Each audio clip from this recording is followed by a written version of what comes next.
খুবটাং খুলুমবাই জহাৰ নমস্কাৰ আৰু কুমুক চুলুং গাইজ পুনৰবাৰ স্বাগতম জনাই আৰম্ভ কৰিছোঁ আজিৰ ভিডিঅ'টো।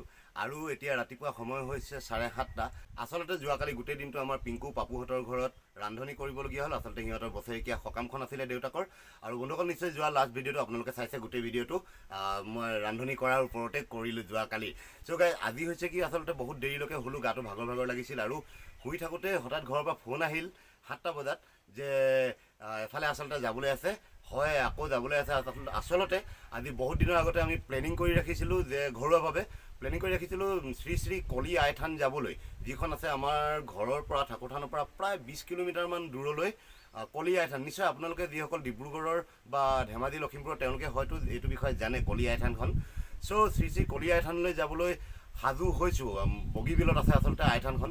গতিকে ঘৰৰ পৰা ফোন আহিলে যে কি হ'ল পাহৰিলে নেকি, আজি যাবলৈ আছে নহয়। হয়, মই পাহৰিয়ে গৈছিলোঁ আৰু শুই আছিলোঁ। শুই উঠি এতিয়া মই মানে পটাপট ব্ৰাছ চাছ কৰিলোঁ আৰু এতিয়া ঘৰলৈ যাওঁ আৰু ঘৰলৈ গৈ ওলাওগৈ আৰু মানে কি ওলাবলৈ কি আৰু পেণ্ট ইয়াতে আছে, জিন্সটো আছে, জিন্স ইয়াতে পিন্ধি লওঁ আৰু ঘৰত গৈ ওপৰতে জেকেটটো লগাম আৰু মানে যাম।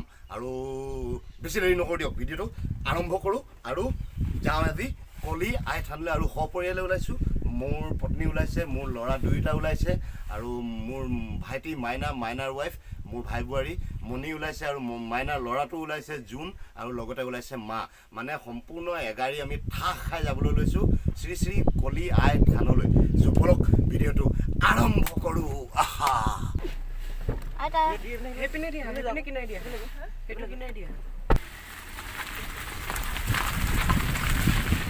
জানো কলৈ যোৱা? আই থান। চ' এতিয়া বৰ্তমান পাইছোঁহি আমাৰ ঠাকুৰথান তিনিআলি আৰু কিবা কিবি দুটামান তামোল পাণ বজাৰ কৰিব গৈছে মা আৰু মণি। আৰু এতিয়া গৈ আছোঁ আৰু এইখন হ'ল গদাপানী ফ্লাইঅভাৰ আৰু এইটো হ'ল গুৱাহাটীৰ পৰা ডিব্ৰুগড় তিনিচুকীয়া সংযোগী নেশ্যনেল হাইৱে 37। অলৰাইট ত' গাইজ, এয়া বৰ্তমান পাইছোঁহি ডিব্ৰুগড় ইউনিভাৰ্চিটি। আৰু এইখন চাওক জ্যোতি বাটচৰা, ডিব্ৰুগড় ইউনিভাৰ্চিটিৰ প্ৰৱেশদ্বাৰ। আৰু এইটো হৈছে হাউচ অফ কেমিষ্ট্ৰি আৰু এইটো হৈছে ইঞ্জিনিয়াৰিং এণ্ড টেকন'লজি ডিপাৰ্টমেণ্ট। তো পাই গ'লোহি এয়া বৰপথাৰ কমাৰগাঁও হৈ আই থানলৈ যোৱা ৰাস্তাটো।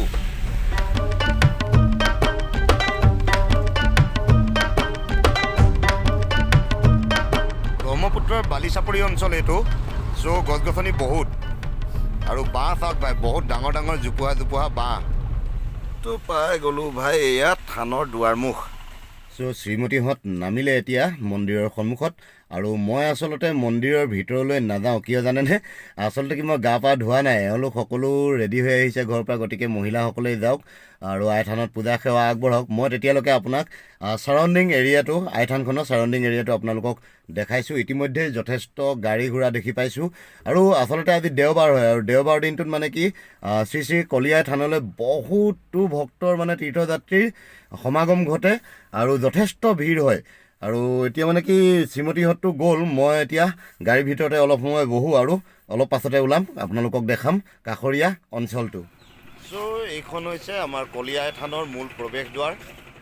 আৰু এয়া প্ৰৱেশদ্বাৰৰ পৰা সন্মুখৰ ভিউ আপোনালোকে চাওক। এয়া চাওক, এখন সুন্দৰ উপবন গঢ় দি থোৱা হৈছে ইয়াত। আৰু সৌটো মন্দিৰটো, খুব সুন্দৰ পৰিৱেশ এটা, খুব শান্ত নিৰ্মল পৰিৱেশ মন্দিৰ চৌহদত।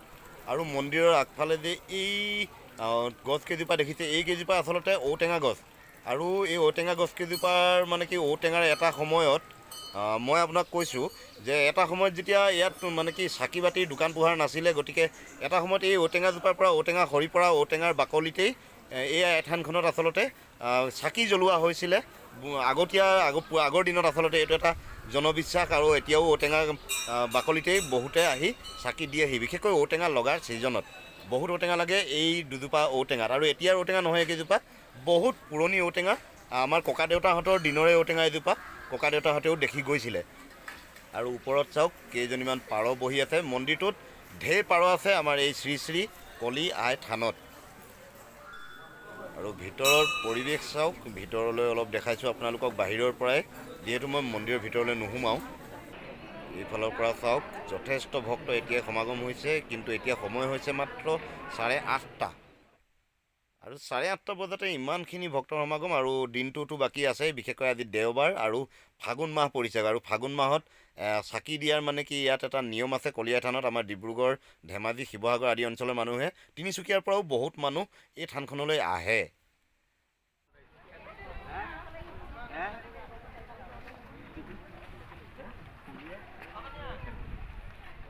থানৰ কাষতে এয়া স্থানীয়ভাৱে উৎপাদিত শাক পাচলিৰ এখন সৰু সুৰা বজাৰো বহে। চ' এই বজাৰৰ পৰা আপোনালোকে যিকোনো বস্তু যদি এইফালে আহে আচলতে শাক পাচলি নিব পাৰে।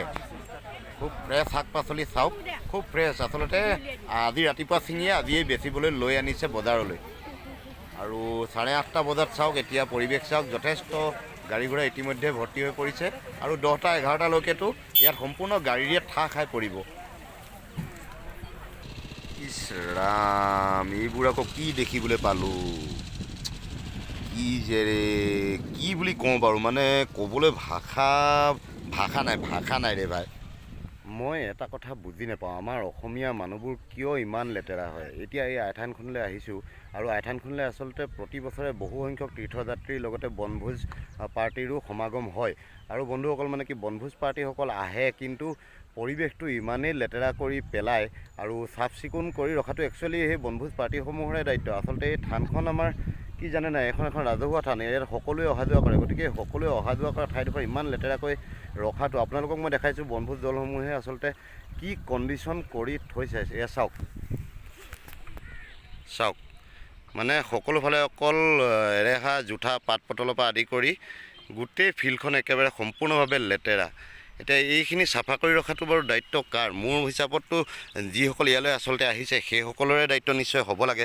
কিন্তু এয়া চাওক কিমান লেতেৰা কৰি থৈ গৈছে, দেখিলে সঁচাকৈ অতি দুখজনক হিচাপে অনুভৱ হয়। এইখিনি এতিয়া ইমানখিনি ইয়াত লেতেৰা মানে কচৰা চফা কৰাটো ইমান সহজ নহয়। এতিয়া মন্দিৰ কমিটিৰ কাৰণেও, থান কমিটিৰ কাৰণে এইবোৰ চফা কৰাটো এটা যথেষ্ট জঞ্জাল হৈ পৰিছে। ইয়াত আৰু আমাৰ যিসকল বনভোজ দল আহে তেওঁলোকে বা তীৰ্থযাত্ৰীসকলে, তেওঁলোকে এই কথাটো চিন্তা কৰি একচুৱেলি চিন্তা কৰিব লাগে অলপ। নহ'লে মানে কি এটা ভাল সুন্দৰ এটা পৰিৱেশ মানে কি এনেদৰে নষ্ট হৈ যোৱাটো কামনা নিশ্চয় আপোনালোকেও নকৰে আৰু আমিও নকৰোঁ। কিন্তু ভাল হোৱাটো আশা কৰোঁ ভৱিষ্যতে, আৰু মানুহবোৰৰ কনচিয়াছনেছটো অহাটো আশা কৰোঁ। কি ক'ব, নিজৰে মানুহ কিন্তু ক'বলৈ লাজো লগা হয়, দেখাবলৈ এনেকুৱা ধৰণৰ পৰিৱেশ কিছুমান দেখাবলৈ লাজ লগা ধৰণেৰো হয়। আমাৰে মানুহ নে কি কয়? হ'লেও যিসকলে এই ভিডিঅ'টো চাই আছে তেওঁলোকে অন্ততঃ কথাটো নিশ্চয় বুজি পাইছে মই কি স্বাৰ্থত আৰু কি সুৰত কথাটো কৈছোঁ। বেয়া নাপাব আৰু ভুল ভ্ৰান্তি হ'লেও। চাওক, ইয়াত প্ৰতিদিনে অহা আহিছে, যোৱা গৈছে, কিন্তু কাৰো ভূক্ষেপ নাই। ঠাইডোখৰ বোলে অকণমান চফা কৰি যাওঁ, চাফা কৰি যোৱাটো বাদি দিয়ক, নিজৰ অন্ততঃ পেলনীয়াখিনি নেপেলালেই হয় নে কি কয়? দুখনমান মণিহাৰী দোকানো আছে। আৰু এয়া হৈছে পুতলাৰ দোকান। পুতলা ফুল ঢেৰ কিবা কিবিচোন। কি আছে ইয়াত? এইখিনি ফুল, প্লাষ্টিক ফুল, আৰু এইফালে আছে পুতলা, সৰু ল'ৰা ছোৱালীৰ বস্তুহে দেই। অলৰাইট, তো গাইজ, পূজা পাতল শ্ৰীমতীহঁতে কৰি আছে, আৰু মই পুনৰ আহি ইফালে অলপ ঘূৰি পকি মেলি গাড়ীৰ ভিতৰতে বহিলোহি। কাৰণটো কি জানেনে? গাড়ীৰ ভিতৰতে বহি লোৱাৰ অলপ আগতে আপোনালোকক নিশ্চয় দেখালোঁ, ইয়াৰ কাষৰ মানে কি থানৰ কাষৰ যিটো কদৰ্যময় পৰিৱেশ, মানে অকল থান কমিটিখনে কি কৰিব বাৰু? আৰু থানখনটো কোনো চৰকাৰী আণ্ডাৰটেকিং থান নহয়, মন্দিৰ নহয়, আৰু এখন মানে মোটামুটি এখন থান কমিটিয়েহে এই কলীয়াই থানখন চলাই আছে। গতিকে থান কমিটিৰ হাততো ইমানখিনি সামৰ্থ্য নাই যে ইমান মানুহৰ অহা যোৱাৰ পৰা হোৱা উদ্ভৱ হোৱা, আচলতে ইমানখিনি মানুহৰ অহা যোৱাৰ পৰা উদ্ভৱ হোৱা যিটো কদৰ্যময় পৰিৱেশ, যিটো প্ৰদূষণ হৈছে এতিয়া, মানে ক'বলৈ মানে ভাষা নাই। মানুহবোৰে অন্ততঃ একচুৱেলি নিজৰ কথাটো নিজেই চিন্তা কৰাটো উচিত। ভৱিষ্যতলৈ মানুহবোৰে এই থানখনটো এদিনীয়া দুদিনীয়া নহয়, আজি শ বছৰ ধৰি এই থানখন আছে, বৰ্তি থাকিব ভৱিষ্যতলৈও। গতিকে ভৱিষ্যতলৈও আহিবলৈ নিজৰ সতি সন্ততিসকলো আহিবলৈ অন্ততঃ থানখনৰ পৰিৱেশটো সুন্দৰ কৰি ৰাখিব লাগে, হয় নহয় বাৰু? কথাটো অলপ চিন্তনীয়, আৰু আমাৰ মানুহবোৰে একচুৱেলি চিন্তা কৰা উচিত। যিসকল ভক্ত আমাৰ এই কলীয়াই থানলৈ আহে পূজা সেৱা আগবঢ়াবলৈ, তেওঁলোকে অন্ততঃ থানখনতো পূজা সেৱা ভক্তিভাৱেৰে যিদৰে আগবঢ়ায়, চৌপাশৰ পৰিৱেশটোও যদি অলপমান চাফ চিকুণ কৰি ৰাখি, যদি সেইকণ ভক্তিভাৱ যদি চাফ চিকুণতাটো ৰাখে নহয়, যে বহুতখিনি ক্ষেত্ৰত আমাৰ মানসিকতাৰো উন্নতি হ'ব বুলি ভাবোঁ। আচলতে এইটো এটা মানসিকতাৰ লেপ হয়, মোৰ বিবেচনা মতে এইটো এটা মানসিকতাৰ লেপ। গতিকে আমি আহিছোঁ আৰু মানে খালোঁ বলোঁ আৰু এতিয়া যাব লাগে, আৰু কোনে চাফ চিকুণতাৰ প্ৰতি কোনে ধ্যান দিয়ে, হয় নাই বস্তুটো? এনেকুৱা এটা মানসিকতাৰ বাবেই আজি এই অৱস্থা হৈছে এই থানখনৰ চৌপাশৰ পৰিৱেশটো। আৰু শাস্ত্ৰমতেও এষাৰ কথা আছে, যিমানখিনি মই শাস্ত্ৰবিজ্ঞ নহয়, শাস্ত্ৰৰ বিষয়ে বৰ এটা নাজানো, কিন্তু যিমানকণ জানো সিমানখিনি মতে শাস্ত্ৰতো এটা কথা হয়তো লিখা আছে, মই পঢ়িছিলোঁ এটা সময়ত, যে চাফ চিকুণতাই ঈশ্বৰ পৰায়ণতা। হয়, মই বহু দিনৰ আগতে মই এখন ৱাল পেইণ্টিঙত পঢ়া মোৰ মনত আছে যে চাফ চিকুণতাই ঈশ্বৰ পৰায়ণতা বুলি শ্ৰীমদ ভাগৱত গীতাত এইটো কথা লিখা আছে। গতিকে এই বাক্যশাৰী যিহেতু আমাৰ ধৰ্মীয় লোক, হিন্দু ধৰ্মীয় লোকসকলে যিহেতু এই থানখনলৈ পূজা সেৱা আগবঢ়াবলৈ আহে, সেই ধৰ্মীয় লোকসকলে কিয় এইটো কথা তেনেহ'লে চাফ চিকুণতা ঈশ্বৰ পৰায়ণতা এই আপ্তবাক্যশাৰী মানি নচলে? মানি চলিব লাগে বন্ধুসকল, আমাৰ নিজৰ কাৰণে, অন্ততঃ আমাৰ নিজৰ সম্পদ এইবোৰ, পৌৰাণিক ঐতিহাসিক সম্পদ। এখন শ্ৰী শ্ৰী মহামায়া কলি আই থান আৰু বগীবিল দলংখন একেবাৰে ওচৰতে, আৰু ৰাস্তা পদূলি আজিকালি যথেষ্ট ভাল হ'ল। আহোঁতেও নিশ্চয় দেখিলে, আগতে এই থানখনলৈ আহিবলৈ আচলতে বহুত কষ্ট হৈছিলে, মানে ৰাস্তা পদূলি একেবাৰে নাই বুলিয়েই ক'ব পৰা হৈছিল আচলতে। চাপৰি ৰাস্তা, বালিচহীয়া পলসুৱা মাটিৰ ৰাস্তা, গাড়ী অহা যোৱা কৰি যি দ গাঁত সৃষ্টি হৈছিলে, তালৈ গাড়ী লৈ অহাটো মানে অসম্ভৱেই আছিল। কিন্তু আজি বৰ্তমান বাৰু চৰকাৰৰ কৃপাত অন্ততঃ ৰাস্তা পদূলিবোৰ ভাল হৈছে যদিও আমাৰ মানসিকতাৰ কিন্তু আমাৰ মানুহবোৰৰ পৰিৱৰ্তন এতিয়াও হোৱা নাই।